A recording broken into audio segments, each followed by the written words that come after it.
પ્રકાર form analysis ઉપર form analysis ની અંદર શું હતું કે આપણે ડિફરન્ટ યુઝર પાસેથી રેકોર્ડ આપણે સબમિટ કરવો હોય ડેટા ગેધર કરવો હોય આપણે શું કરવું પડશે ને એક ફોર્મ રિલેટેડ ડિટેલ આપણે પ્રોવાઈડ કરી ફોર્મ રિલેટેડ એક યુઝર ઇન્ટરફેસ પ્રોવાઈડ કરવું પડશે કે જે શું કરશે યુઝર પાસેથી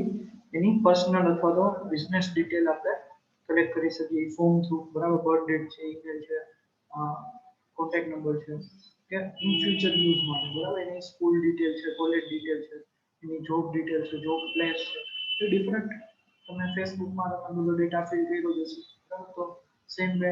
ફોર્મ એનાલિસિસ પણ કરવા પડશે આપણે કયા કયા ટાઈપના ફોર્મ જનરેટ કરવા પડશે ને યુઝરને આપણે પ્રોવાઈડ કરશું તો એ યુઝર એ ડિટેલ એની અંદર ડિટેલ ફિલ કરીને આપણને સબમિટ કરે કે જેથી આપણી પાસે પૂરેપૂરું રિક્વાયરમેન્ટ ગેટિંગ થઈ જાય યુઝરને જે નીડ છે હવે રિક્વાયરમેન્ટ એનાલિસિસનો પર્પસ શું હતો કે Y vote is the problem આપણે આ પણ જોઈ લીધું પ્રોબ્લેમ શું છે એને આઈડેન્ટિફાઈ કરવા માટે પણ આપણે રિક્વાયરમેન્ટ એનાલિસિસનો જરૂર પડશે બરાબર પ્રોબ્લેમ એક્ચ્યુઅલી શું છે બરાબર સિસ્ટમની આપણે લાઇબ્રેરી મેનેજમેન્ટ સિસ્ટમ બનાવી છે એની જરૂરિયાત શું છે કે આપણે અહીંયા ક્રાઇસ્ટની અંદર લાઇબ્રેરી ઓટોમેટ નથી બરાબર તમે મારવાડી આર્મી કોલેજમાં જશો તો ત્યાં લાઇબ્રેરી ઓટોમેટ છે સેમી ઓટોમેટ કહી શકો તમે કે ત્યાં ખાલી પર્સનનું બહુ ઓછું કામ હોય આ બધી વસ્તુ કોમ્પ્યુટરાઇઝ વધારે પડતી હશે તો એ પ્રોબ્લેમને આઈડેન્ટિફાઈ કરવો પડે કે આપણે નંબર ઓફ સ્ટુડન્ટ્સ વધારે હોય બરાબર તો આપણે લાઇબ્રેરીમાં અત્યારે આપણે જેવડી લાઇબ્રેરી મેનેજ 1% કરે છે તો એનાથી થઈ શકે નહીં તો એના એક શું થયું એકચ્યુઅલમાં પ્રોબ્લેમ પછી બીજો પ્રોબ્લેમ એ તમે કન્સિડર કરી શકો કે તમે લાઇબ્રેરીમાં જાઓ તો 3 થી 4 મિનિટમાં તમારે જે બુક જોવી હોય બરાબર એવડી મોટી લાઇબ્રેરી તો એ 3 થી 4 મિનિટમાં તમને બુક ગોતી અને તમારી પાસે બુક હાથમાં ઇસ્યુ થઈ જાય તો એ પણ એક છે કે in short of time duration તમે પણ એ બુકને ઇસ્યુ કરી શકો છો 5 to 10 મિનિટ્સ પછી એવું ન થાય કે આપણે બુક ઇસ્યુ કરવા ગયા હોય તો 1 કલાકે પાછા આવે બરાબર તો it is one kind of a problem એ પ્રોબ્લેમને શું પ્રોબ્લેમ છે આપણે એ આઈડેન્ટિફાઈ કરવો પડે પેલો ક્વેશ્ચન કે જે રિક્વાયરમેન્ટ એનાલિસિસ ફેઝમાંથી તમને મળે બીજો ક્વેશ્ચન તમને આન્સર શું મળશે તો કે why is important to solve the particular problem હવે ઇમ્પોર્ટન્ટ એ પ્રોબ્લેમ તો છે જ આપણી પાસે પ્રોબ્લેમ ઘણા બધા આવ્યા કે ટાઈમનો ઇસ્યુ હતો પછી તો કે ફાઇન યુઝરે સ્ટુડન્ટે ફાઇન અમુક ન પે કરી હોય તો બુક ઇસ્યુ થતી હોય તો એ એક ઇસ્યુ છે તો એમાંથી આપણને પ્રોબ્લેમ તો ઘણા બધા મળશે બટ એમાંથી ઇમ્પોર્ટન્ટ પ્રોબ્લેમ કયા કયા છે અને એ પ્રોબ્લેમને સોલ્વ કરવું શું કામ ઇમ્પોર્ટન્ટ છે એ આપણે ફાઇન્ડ કરવું પડે જેમ કે મેઇન પ્રોબ્લેમ શું હતો ટાઈમ સ્ટુડન્ટને 20 થી 25 મિનિટ બુકમાં લાઇબ્રેરીમાં બુક ગોતતા થાય અને પછી બુક ઇસ્યુ થાય તો it is not proper way બરાબર આજની લાઇબ્રેરી તમે જુઓ કે મારવાડીની લાઇબ્રેરી તમે જુઓ તો બહુ જાયન્ટ લાઇબ્રેરી છે બહુ મોટી છે તો એની અંદરથી તમને બુક ફિઝિકલી તમે ગોતો તો તમને મળે બરાબર કારણ કે તમે કન્ફ્યુઝ થઈ જશો તો એના માટે એની અંદર સોફ્ટવેર છે કે તમે બુકનું નામ એન્ટર કરો અને એન્ટર આપશો તો શું કરશે એ બુકનું લોકેશન તમને આપશે કે આ સેશનની અંદર A4 ઉપર તમારી બુક છે તમે લઈ લો તો તમારું જે મહેનત છે 20-25 મિનિટની આખી લાઇબ્રેરીમાં બુક ફાઇન્ડ કરવાની એ મહેનત તમારી કેવી થઈ જશે રિડ્યુસ થઈ જશે ક્લિયર તો એ પ્રોબ્લેમને કયા કયા પ્રોબ્લેમ એવા છે કે જેને સોલ્વ કરવા ઇમ્પોર્ટન્ટ છે અને શું કામે સોલ્વ કરવા ઇમ્પોર્ટન્ટ છે તો એ ક્વેશ્ચન સેકન્ડ ક્વેશ્ચન કે why important to solve the problem પછી થર્ડ ક્વેશ્ચન તો કે what is the possible solution હવે એને સોલ્વ કરવા માટે ડિફરન્ટ કાઇન્ડ ઓફ સિનારીઓસ અથવા તો પોસિબિલિટીઝ હોય કે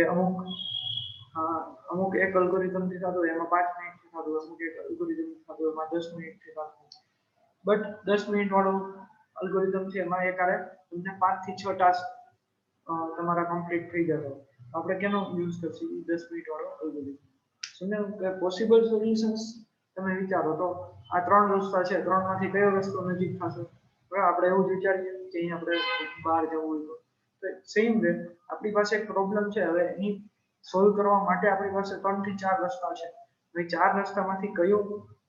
પ્રોબ્લેમ અથવા તો કયો આન્સર તમારે કયો ઇશ્યુઝ તમે સોલ્વ કરવા માટે કયો વે યુઝ કરશો એ તમારા ઉપર છે બરાબર પોસિબલ સોલ્યુશન્સ વિચારવા પડે કે આ 4 રસ્તા છે આપણી પાસે ચોથો પોઈન્ટ તો કે વોટ ધ ડેટા ઇનપુટ અને vote the data output according to the input. તમે જ્યારે સિસ્ટમની અંદર ઇનપુટ કંઈક ડેટા આપશો, બરાબર, ઇનપુટ ડેટા એટલે કે મેં વાત કરી કે લાઇબ્રેરીમાં તમે જાઓ, બરાબર, મોટી લાઇબ્રેરીની અંદર, તો એમાં શું હોય કે તમારું નામ અથવા તો તમારી બુક જોતી હોય, ઓથરનું નામ, બુકનું નામ, તો એ તમે ડાયરેક્ટલી એન્ટર કરીને પ્રેસ કરશો એન્ટર એટલે શું થશે, તમને રિલિવન્ટ લાઇબ્રેરીના જેટલી બુકો હશે એ કીવર્ડ આરે મેચ થઈ હશે એ બધી બુકો ત્યાં ડિસ્પ્લે કરશે. સેમ વે તમે ઇનપુટમાં તમારો એનરોલમેન્ટ નંબર આપો, બરાબર, જીટીયુમાં તમે રિઝલ્ટ ડિફાઇન કરતા ઇનપુટમાં તમે શું આપશો, ખાલી એનરોલમેન્ટ નંબર અથવા તો સીટ નંબર અને તમે ઓલો જે કોડ હોય, બરાબર, એ કોડ એક આપશો. તો એ કોડ કેપ્ચા કોડ જેને તમે કહો, તો કેપ્ચા કોડ અને તમારો એનરોલમેન્ટ નંબર કરીને એન્ટર આપશો એટલે ઓટોમેટિકલી તમારું રિઝલ્ટ ત્યાં ડિસ્પ્લે થશે. તો એઝ આઉટપુટમાં શું આવ્યું તો કે તમારું જ રિઝલ્ટ આવ્યું, નથી બીજા કોઈનું આવ્યું, બરાબર. અને સેમ વે તમે લાઇબ્રેરી સિસ્ટમમાં તમે આઈ કાર્ડ સ્કેન કરો, બરાબર, એટલે ઓટોમેટિકલી તમારો રેકોર્ડ આખો એ પર્સનને દેખાડી દેશે કે આ સ્ટુડન્ટ છે, આનું નામ આ છે, એનરોલમેન્ટ નંબર આ છે, કોલેજમાં આ તારીખે જોઈન કર્યું હતું, આ તારીખે બુક આ ઇસ્યુ કરી હતી, આટલી બુક ટોટલ ઇસ્યુ છે, બરાબર. તો બધો રેકોર્ડ એને ત્યાં બધી વસ્તુ દેખાડી દેશે. તો એનો મતલબ કે ઇનપુટ ડેટા કેટલા છે અને એના રિલેવન્ટ આઉટપુટ તમને શું મળે છે, સિસ્ટમ શું આઉટપુટ જનરેટ કરે છે, તો એ તમને આઈડિયા છે તો પણ તમે રિક્વાયરમેન્ટ એનાલિસિસ ફેઝની અંદર તમારે એ પણ ફાઇન્ડ થઈ જશે કે ઇનપુટ ડેટા શું હશે પ્લસ એની સામે જેટલું ઇનપુટ આપે એની સામેથી તમારે આઉટપુટમાં શું તમારે આપવું છે,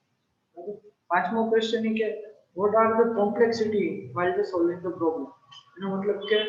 કોમ્પ્લેક્સિટી પ્રોબ્લેમ આપણે સોલ્વ કરતા હોય, જેમ કે એક મલ્ટીપ્લિકેશન વાળો એક પ્રોગ્રામ કન્સિડર કરીએ એક્ઝામ્પલ, તો મલ્ટીપ્લિકેશન વાળા નંબરની અંદર કોમ્પ્લેક્સિટી ઘણી બધી હોય, તો ઘણી બધી રીતે અમુક એલ્ગોરિધમ સોલ્વ કર્યું હોય. હવે અમુક એવો સોલ્વ કર્યો કે 2 નંબર લઈને મલ્ટીપ્લાય કર્યું હોય, અમુક 3 નંબરનો યુઝ કરીને મલ્ટીપ્લિકેશન કર્યું હોય, બરાબર. તો કોમ્પ્લેક્સિટી કેની ઓછી હશે તો કે 2 નંબર વાળો જે એલ્ગોરિધમ કર્યો છે, 2 વેરિયેબલનો યુઝ કરીને, તો એની કોમ્પ્લેક્સિટી કેવી છે, ઓછી હશે. પણ 3 વેરિયેબલ વાળું જે છે એની મેમરી મેનેજમેન્ટ અથવા તો કોમ્પ્લેક્સિટી છે એ કેવું થઈ જશે, વધી જશે, બરાબર. બીગ ઓમેગા થીટા તમે ડીએસ ની અંદર સ્ટડી કર્યો છે એ ટોપિક, બરાબર. તો કોમ્પ્લેક્સિટી પણ આપણે ચેક કરવી પડશે, વોટ આર ધ કોમ્પ્લેક્સિટી. હવે આ પ્રોબ્લેમ તમે સોલ્વ કરો છો, સર્ચિંગ નો પ્રોબ્લેમ, બુક સર્ચ થતા 1 મિનિટ 5 મિનિટ 10 મિનિટ થઈ જાય તો એ કઈ વિધાઉટ એની રીઝન આપણે સોફ્ટવેરને રિજેક્ટ કરશે, કારણ કે સર્ચિંગમાં જેટલી વાર લાગે કે જેટલી વારમાં તમે મેન્યુઅલી ગોતીને વહી જાય, બરાબર. તો એના કરતા એ પ્રોબ્લેમનું સોલ્યુશન પોસિબલ સોલ્યુશન ના, બરાબર. એની કોમ્પ્લેક્સિટી કેવી છે કે બહુ હાઈ છે, ટાઈમ કોમ્પ્લેક્સિટી બહુ હાઈ છે, તો એવું ના થાય, બરાબર. એટલા માટે આપણે કોમ્પ્લેક્સિટીનો યુઝ કરશું કે જેની લો કોમ્પ્લેક્સિટી હશે, 1 સેકન્ડમાં તમને બુક સર્ચ કરીને આપી દેશે અથવા તો 2 સેકન્ડ, તો એ શું થયું તો કે એ કોમ્પ્લેક્સિટી લો હોય, બરાબર, એટલે કે ટાઈમ કોમ્પ્લેક્સિટી ઓછી હોય, બરાબર. એને એવા અલ્ગોરિધમને આપણે યુઝ કરશું. પછી તો કે છઠ્ઠો ક્વેશ્ચન એ હતું કે એક્સટર્નલ સોફ્ટવેર અથવા તો હાર્ડવેર જે હશે, બરાબર, develop the software, then what the data interface અથવા તો ઇન્ટરચેન્જીસ ફોર્મેટ કેવું હશે. એના માટે મેં એક્ઝામ્પલ લીધું હતું, આપણે હાર્ડવેર કોઈ પણ આપણે ડિઝાઇન કરતા હોય, જેમ કે ગેમિંગ માઉસ છે, પ્રિન્ટર છે, બરાબર. પછી તો કે કંઈક આપણા ગ્લાસીસ છે, ગૂગલ ગ્લાસ તમે સાંભળ્યું છે, તો એવી બધી વસ્તુ છે. એમાં શું હોય કે એક આપણો હાર્ડવેર તો કે ગૂગલ ગ્લાસ અથવા તો આપણું ગેમિંગ રિમોટ છે, એ હાર્ડવેર છે, અને સોફ્ટવેર આપણો શું છે તો કે વિન્ડોઝ 7 10 8 તમે જે કાંઈ ઓપરેટિંગ સિસ્ટમ યુઝ કરતા હોય, તો એની સાથે ગૂગલ ગ્લાસ અથવા તો માઉસ જે છે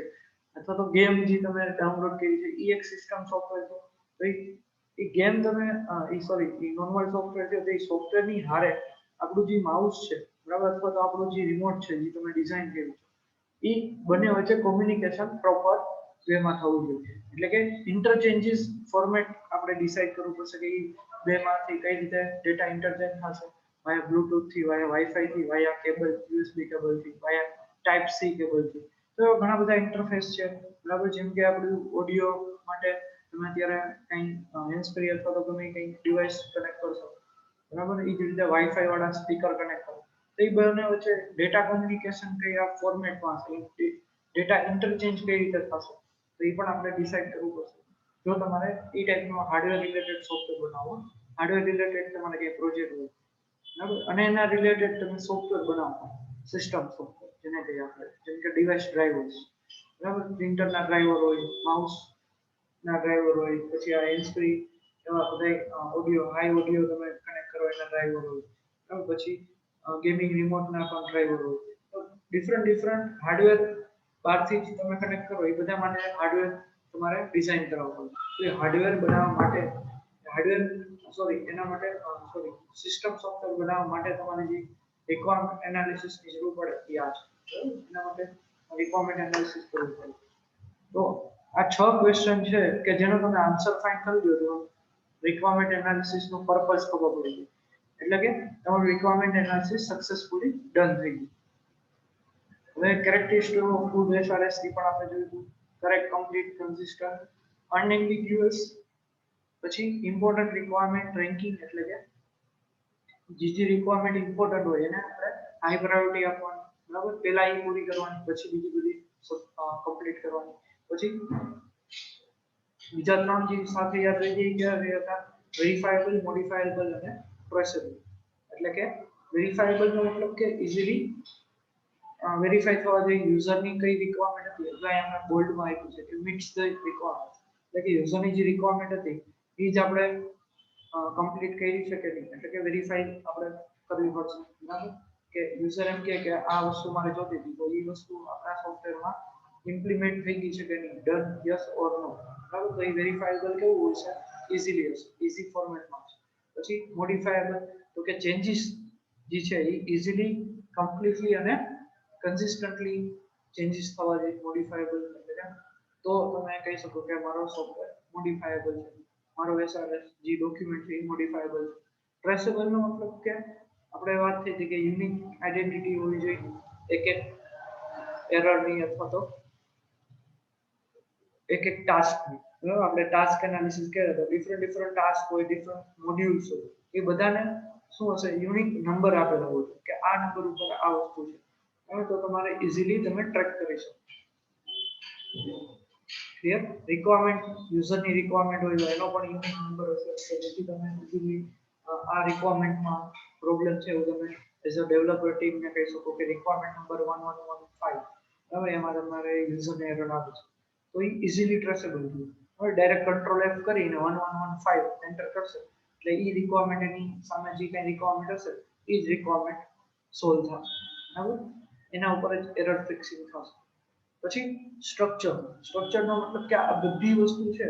એ ક્યારે પોસિબલ છે, જો તમારું એસઆરએસ 1 થી 8 વસ્તુ, બરાબર, કરેક્ટ, કમ્પ્લીટ, કન્સિસ્ટન્ટ અને એમ્બિગ્યુઅસ, એ બધી વસ્તુ ક્યારે પોસિબલ છે, જો તમારું એસઆરએસ વેલ સ્ટ્રક્ચર્ડ હશે તો, બરાબર. વેલ સ્ટ્રક્ચરનો મતલબ કે બધું સિક્વન્સમાં તમે ઇનપુટ આપેલું છે, સિક્વન્સમાં એટલે કે આપણે જેમ વાત થઈ કે એસડીએલસી આવેલો, પેલો ફેઝ એનાલિસિસ થઈ છે, ડિઝાઇનમાં એને પ્રોટોટાઇપ બનાવીને આપ્યું, બરાબર. પછી એ રીતે સિક્વન્સમાં તમે યુઝ કર્યો હશે, બરાબર, એસઆરએસ ડોક્યુમેન્ટ, એનો મતલબ કે તમે સ્ટ્રક્ચર્ડ મેન્ટેન કર્યું હશે તો ઇઝીલી અન્ડરસ્ટેન્ડ થશે યુઝરને, અને પ્લસ ડિઝાઇનર, ડેવલપર જે કોઈ હોય થર્ડ પાર્ટી એને ઇઝીલી અન્ડરસ્ટેન્ડેબલ હશે, બરાબર. હવે આજે જોઈશે આપણે ફંક્શનલ રિક્વાયરમેન્ટ પણ આઈ થિંક કવર થઈ ગયું. હા, ડાયાગ્રામ આપણે આ જોયો, બરાબર. તો આ ડાયાગ્રામની અંદર કોઈને કઈ ડાઉટ હોય તો પૂછી શકે. આમાં આપણે જોયું હતું કે સિલેક્ટ ધ વિથડ્રો કેસ, આપણે કેસ વિથડ્રો કરશી તો ડિસ્પ્લે એકાઉન્ટ ટાઈપ ઓપ્શન આ થઈ ગયું છે કે બાકી છે બધાને જવાબ આપજો. હા કે ના, થઈ ગયું છે કે બાકી? ઓકે. આમાં એક આપણે એ જોવાનું હતું વસ્તુ કે એન્ટર અમાઉન્ટ જે લાસ્ટ ફેઝ છે, હવે એન્ટર અમાઉન્ટ કરશે પછી એની અંદર જો 3 પોસિબિલિટીઝ, બરાબર. તો ડિફરન્ટ આ એક ટાસ્ક થયું, એન્ટર અમાઉન્ટ શું થયું, એક ટાસ્ક. હવે એ ટાસ્ક ની અંદર ડિફરન્ટ સિનારીઓસ અલગ અલગ પડશે. તો એ સિનારીઓસ આપણે ડિસ્ટ્રીબ્યુટ કરવાનું છે કે ભાઈ આ સિચ્યુએશન આવશે તો પ્રિન્ટ રિસીપ્ટ, આ સિચ્યુએશન આવશે તો ઇનસફિશિયન્ટ બેલેન્સ એવો કંઈક મેસેજ આવશે, બરાબર. તો એ શું થયું, વન કાઇન્ડ ઓફ સિનારીઓ, જેમ આપણે બુક ઇશ્યુ સિનારીઓ જોયું કે બુક ઇશ્યુ નો ટાસ્ક જોયું હતું કે એની અંદર પણ 3 સિનારીઓ જનરેટ થતા હતા કે ઇશ્યુ સક્સેસફુલી થઈ જાય, જો ના થાય તો એના માટેના 2 રીઝન હતા, કે કાં તો તમારે ફાઇન પે કરવાનું બાકી હોય, કાં તો તમારે મેક્સિમમ લિમિટ સુધી ઇશ્યુ નંબર પહોંચી ગયો. તો સેમ વે અહીંયા અમાઉન્ટ એન્ટર કરવો છે, વિથડ્રો આપણે મની વિથડ્રો કરવો છે, પૈસા લેવા છે એટીએમ, તો શું અહીંયા પોસિબિલિટીઝ છે, ઓકે. કાં તો તમારું અમાઉન્ટ તમે એન્ટર કર્યું અને પ્રિન્ટ રિસીવ, એટલે કે તમારું અમાઉન્ટ વિથડ્રો થઈ ગયું અને તમને પૈસા મળી ગયા અને જે રિમેનિંગ અમાઉન્ટ છે એની રિસીપ્ટ પણ તમારી પાસે આવી ગઈ, તો એ મિડલ કેસ થયો પ્રિન્ટ રિસીપ્ટ વાળો. પછી તો કે બીજો કેસ એ થાય કે ઇનસફિશિયન્ટ બેલેન્સ, તમારી પાસે એકાઉન્ટમાં કઈ બેલેન્સ પ્રોપર છે નહીં, બરાબર. અથવા તો તમારું હોય કે મિનિમમ બેલેન્સ 1000 હોવું જોઈએ, તો 1000 થી તમારું બેલેન્સ ઓછું થઈ જતું અને તો પણ તમે એકાઉન્ટ વિથડ્રો કરવા દેશે નહીં, બરાબર. તો different kind of solutions possibilities હશે, એ પણ આપણે વિચારવી પડશે. તો ફંક્શન રિક્વાયરમેન્ટ ની અંદર એક છે, બરાબર. આપણે અહીંયા આગળ પોઈન્ટ જોયા ફંક્શન રિક્વાયરમેન્ટ. હા, એકવાર નજર ફેરવી કરો. વોટ સિસ્ટમ શું, સિસ્ટમને શું કરવું જોઈએ, બરાબર. ક્યારે તો કે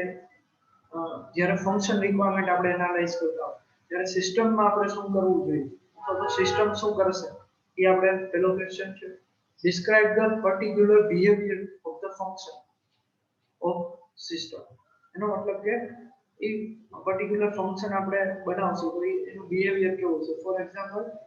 આપણે ઈમેલ સેન્ડ કરીએ વેન યુ સેન્ડ, એટલે કે જ્યારે તમે વેબસાઇટ અથવા તો તમે કોઈ વેબસાઇટની અંદર એકાઉન્ટ ક્રિએટ કરશો તો તમને મેલ આવશે કે વેલકમ ટુ XYZ કંપની, બરાબર. તો એ ટાઈપનું એ એક બિહેવિયર છે, વન કાઇન્ડ ઓફ શું બિહેવિયર કે જે કસ્ટમરને એક એટ્રેક્શન પ્રોવાઈડ કરશે કે ભાઈ આ કંપની બહુ સારી છે, મોટી છે, બરાબર. તો એ ટાઈપનું એક behaviour of the particular function, કે ફંક્શનનું બિહેવિયર ડિસ્ક્રાઇબ કરશે. ફંક્શન રિક્વાયરમેન્ટ શું કરશે, ફંક્શનનું બિહેવિયર ડિસ્ક્રાઇબ કરશે. ત્રીજો પોઈન્ટ કે discuss the functionalities expected from the system, કે કેટલી ફંક્શનાલિટીઝ આપણે સિસ્ટમ પાસેથી એક્સપેક્ટ કરીએ છીએ. જેમ કે બુક ઇશ્યુ ઓટોમેટિક થઈ જાય, એન્ડોમેન્ટ નંબર નાખે એટલે બુક સર્ચ સ્ટુડન્ટનો રેકોર્ડ બધો આવી જવાનો, તો એ શું થયું આપણી એક્સપેક્ટેશન. તો એ ફંક્શનમાં પણ એ ટાઈપના આપણે ફંક્શનાલિટીઝ ક્રિએટ કરવી પડશે કે ડાયરેક્ટ એ એક ટેક્સ્ટ બોક્સની અંદર કંઈક એન્ડોમેન્ટ નંબર સર્ચ કરવા માટે એન્ટર મારે એટલે ઓટોમેટિકલી એનો બધો રેકોર્ડ તમને ડિસ્પ્લે થઈ જાય. ક્લિયર. પછી how the system should react for particular input and different situations. હવે સિસ્ટમ કઈ રીતે રિસ્પોન્સ આપશે, બરાબર. ઇનપુટ તમે એક ઇનપુટ આપ્યું કે XYZ એવું તમે સર્ચમાં એન્ટર આપ્યું તો એનું બિહેવિયર કેવું હશે, એટલે કે એવી સિચ્યુએશનની અંદર તમને શું આઉટપુટ આપશે કે XYZ વાળી કઈ બુક છે નહીં, અથવા તો એમ કહેશે કે એન્ટર અ પ્રોપર બુક નેમ, બરાબર, એવું કંઈક આપે. અથવા તો તમે સર્ચ બોક્સની અંદર બ્લેન્ક લખીને એન્ટર મારો તો તમને એમ કહેવા જોઈએ કે please insert any keyword in search box, બરાબર. તો કઈ ટાઈપનું ઇનપુટ આપશો ને એનું રિએક્શન એટલે કે એનું આઉટપુટ એ સિચ્યુએશનમાં કેવું હશે, એ પણ આપણે જોવું પડશે. તમને જે એક્ઝામ્પલ આપ્યું એટલે તમને સમજાઈ ગયું છે. અને એમાં એવું હોય કે સર્ચ બોક્સ તમે ખાલી રાખીને એન્ટર આપશો તો તમને સર્ચ કરવા જ નહીં, તમે Amazon છે, Flipkart છે એમાં જોજો, પ્લીઝ એન્ટર સર્ચ કીવર્ડ એવું આપશો. અથવા તો ઘણી વેબસાઇટમાં ડાયરેક્ટલી તમે બ્લેન્ક સર્ચ બોક્સ રાખ્યો છે અને એન્ટર આપશો તો તમને બધી પ્રોડક્ટ ડિસ્પ્લે થશે. તો એકોર્ડિંગ ટુ યુઝરને એમ કે મારે એવું કંઈ સર્ચમાં બ્લેન્ક રાખીને એન્ટર આપે તો બધી પ્રોડક્ટ ડિસ્પ્લે કરવી તો તમે સર્ચની ક્વેરીમાં બધી પ્રોડક્ટ તમે ડિસ્પ્લે કરાવી શકો જો બ્લેન્ક હોય તો. અને જો કીવર્ડ મેચ થાય તો રિલેટેડ પ્રોડક્ટ તમે ડિસ્પ્લે કરશો, બરાબર. તો એ શું થયું સિસ્ટમનું ઇનપુટ પર્ટિક્યુલર ઇનપુટ આપશો એના રિલેવન્ટ તમને ડિફરન્ટ સિચ્યુએશનમાં આઉટપુટ કેવું મળશે એ તો કે કેની અંદર આવશે ફંક્શન રિક્વાયરમેન્ટ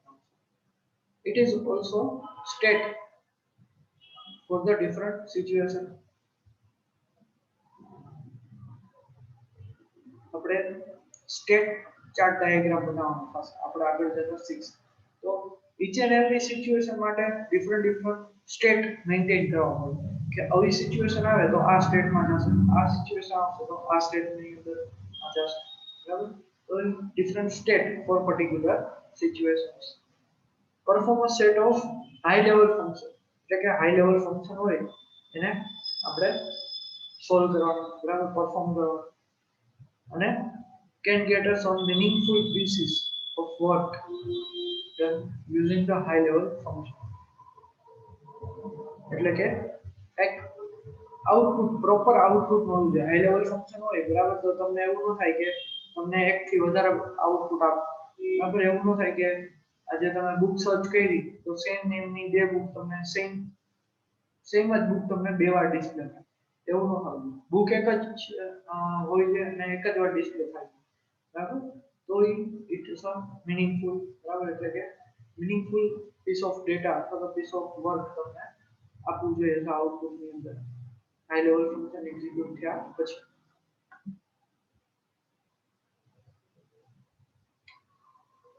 હવે અહીંયા એક ડાયાગ્રામ લીધો તો આપણે આ શીખ્યો છે અને આ પણ તમે એક્સપ્લેન કરી શકો બરાબર આ ડાયાગ્રામ છે ઈઝી છે બરાબર તમને ઈઝીલી યાદ રહી જશે બેક એટીએમ વિથડ્રો પ્રોસેસ શું છે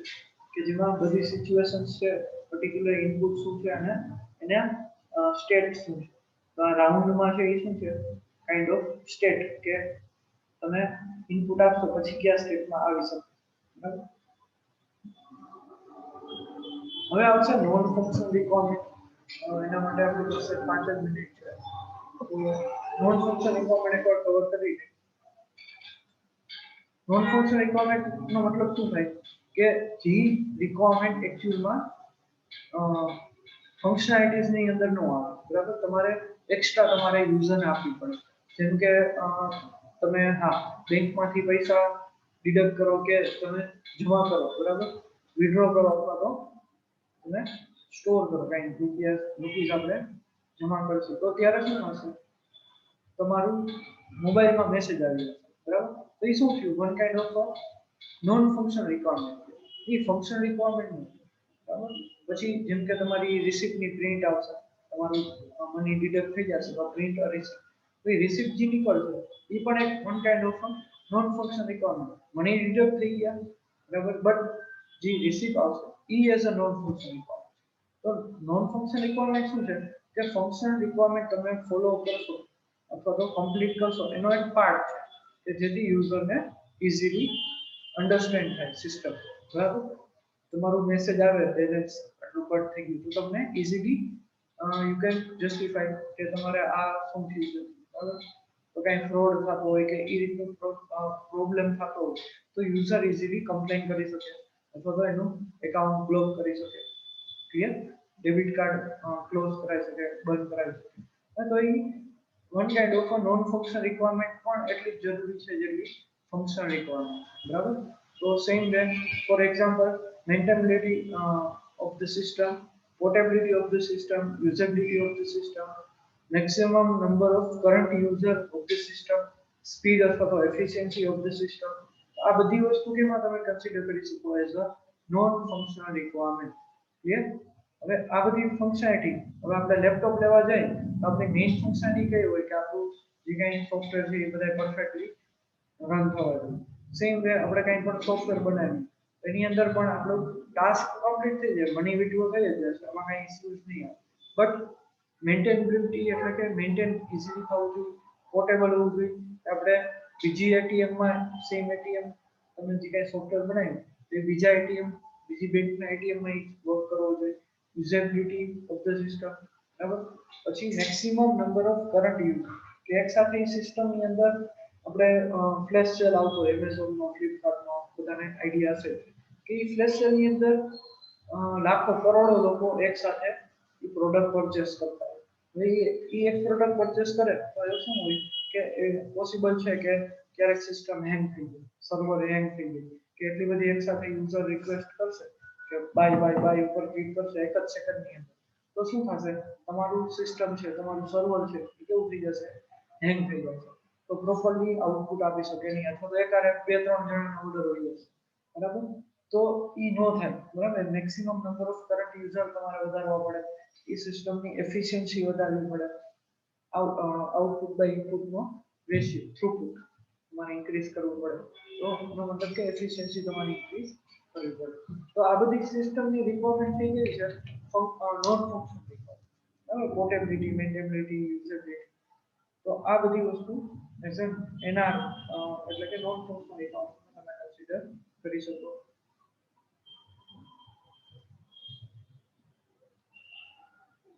It includes કઈ વસ્તુ તો કે રિલાયબલ છે કે નહીં સિસ્ટમ, એનો ઇસ્યુ સોલ્વ કરે નોન ફંક્શનલ રિક્વાયરમેન્ટ. બીજું તો કે એક્યુરેસી ઓફ ધ રિઝલ્ટ, એટલે કે કેટલું એક્યુરેટ આઉટપુટ તમને મળે છે. તમે સર્ચ કરો છો તો અમુક વેબસાઇટ એવી છે, સ્ટોક પ્રૂફ છે અને એક્સ્ટ્રા તમે બ્લા બીજી ઘણી બધી શોપ ઈ-કોમર્સ વેબસાઇટ છે કે જેમાં શું થતું હોય, તમે સર્ચ કંઈક બીજું કરો તમને આઉટપુટ કંઈક બીજું મળતું હોય, બરાબર. અલીબાબા છે, એમાં ઘણી બધી વાર એવું થતું હોય કે ઈ કીવર્ડ મેચ કરાવવાની પાસે ભૂલ હોય, એ એક્યુરેસી હોવી જોઈએ કે જે કેમાં આવશે, નોન ફંક્શનલ રિક્વાયરમેન્ટ. સર્ચ થશે, સર્ચ ફંક્શનાલિટી કેમાં આવશે, ફંક્શનલ રિક્વાયરમેન્ટમાં. બટ શું સર્ચ થવું જોઈએ, પરફેક્ટલી જે સર્ચ કર્યું છે યુઝરે, જેવું યુઝરને જોઈ છે એ જ રીતનું આઉટપુટ એને મળે છે કે નહીં, તો એ કેમાં આવશે, એક્યુરેસી ઓફ ધ રિઝલ્ટ, એટલે કે નોન ફંક્શનલ રિક્વાયરમેન્ટમાં આવશે. એ સિસ્ટમનું સર્ચિંગ કેપેસિટી, સર્ચિંગ પાવર કેવો, એમાં એના માટે ડિફરન્ટ કાઇન્ડ ઓફ અલ્ગોરિધમ તમારે એપ્લાય કરવા પડશે, મિક્સ અલ્ગોરિધમ એપ્લાય કરવા પડે, તો એના વાય તો કે એક્યુરેસી વધારવા, બરાબર. પછી ત્રીજો પોઈન્ટ એમ કહે છે કે constraint on the system implementation. Constraint નો મતલબ કે one kind of rules and regulations, તો ઈ સિસ્ટમ ઇમ્પ્લિમેન્ટ કરવા માટેના રૂલ્સ રેગ્યુલેશન પણ કેમાં આવશે, નોન ફંક્શનલ રિક્વાયરમેન્ટ. એક્ઝામ્પલ આપણે જોઈએ તો user interface of the software should be usable. હવે ફેસબુક તમે જુઓ, બરાબર, અને બીજી ઘણી બધી સોશિયલ મીડિયા એપ છે, તેમાંથી આપણે વધારે પડતો કે યુઝ કરીએ ફેસબુક. શું કામ? કારણ કે એનું યુઝર યુઆઈ કેવું છે, ઈઝી છે, તમને બધા ઈઝીલી સમજી શકો. તો આ હતું એના નોન ફંક્શનલ રિક્વાયરમેન્ટ. હવે આપણે બાકીનું જે એક્ઝામ્પલ છે એ આપણે કાલે સ્ટડી કરશું, કારણ કે હવે ટાઈમ બહુ ઓછો છે, 1 મિનિટ જ છે એટલા માટે. ઓકે, તો અત્યારે હું સ્ટોપ શેર કરું છું અને નેક્સ્ટ .NET નો લેક્ચર 10 મિનિટ પછી હું સ્ટાર્ટ કરું છું. ઓકે, તો 10 મિનિટ પછી બધા બ્રેક લઈને રેડી રહે .NET માટે.